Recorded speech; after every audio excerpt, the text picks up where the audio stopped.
গোৱালপৰীয়া লোকগীতৰ প্ৰধান বাদ্যবিধৰ নাম কি? অপশ্যন 4টা দিয়া আছে। অপশ্যন এ খোল, অপশ্যন বি বেহেলা, অপশ্যন চি দুতুৰা আৰু অপশ্যন ডি দিয়া আছে বীণা। ইয়াতে শুদ্ধ উত্তৰ কোনটো হ'ব? ইয়াৰ শুদ্ধ উত্তৰ হ'ব অপশ্যন চি দুতুৰা। গোৱালপৰীয়া লোকগীতৰ প্ৰধান বাদ্যবিধৰ নাম হৈছে দুতুৰা। হালধীয়া চৰায়ে বাওধান খাই বিখ্যাত গ্ৰন্থখনৰ লেখক কোন? ইয়াতে 4টা অপশ্যন দিয়া আছে। Option A Satyanath Bora, option B Mahendra Bora, option C Homen Borgohain, option D হৈছে মামণি ৰয়ছম গোস্বামী। ইয়াতে শুদ্ধ উত্তৰ কোনটো হ'ব? ইয়াত শুদ্ধ উত্তৰ হ'ব অপশ্যন চি হোমেন বৰগোহাঁই।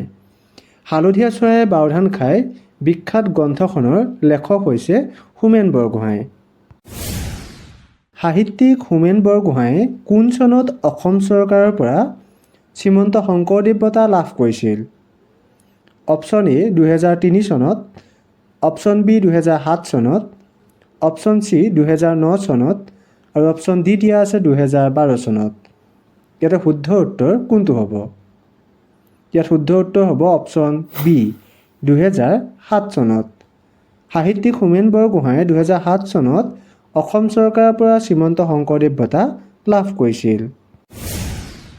অসমৰ কোন ঠাইত পানীমূৰ জলপ্ৰপাত আছে? অপশ্যন 4টা দিয়া আছে।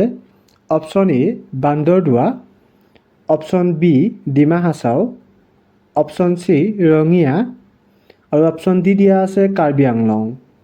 ইয়াতে শুদ্ধ উত্তৰ কোনটো হ'ব? ইয়াত শুদ্ধ উত্তৰ হ'ব অপশ্যন বি ডিমা হাছাও। অসমৰ ডিমা হাছাওত আছে পানীমূৰ জলপ্ৰপাত। শিলভদ্ৰ কোনগৰাকী ঔপন্যাসিকৰ ছদ্মনাম? Option A Sitanath Brahmachaudhuri, option B Rebatimohan Dutta Choudhury, option C Medini Choudhury আৰু অপশ্যন ডি হৈছে ৰঘুনাথ চৌধুৰী। ইয়াতে শুদ্ধ উত্তৰ কোনটো হ'ব? ইয়াত শুদ্ধ উত্তৰ হ'ব অপশ্যন বি ৰেৱতীমোহন দত্ত চৌধুৰী। শিলভদ্ৰ ৰেৱতীমোহন দত্ত চৌধুৰী ছদ্মনাম। বৰাইল অভয়াৰণ্য ক'ত অৱস্থিত? Option A Cachar, option B Karimganj, option C Kokrajhar, option D Karbi Anglong. ইয়াতে শুদ্ধ উত্তৰ কোনটো হ'ব?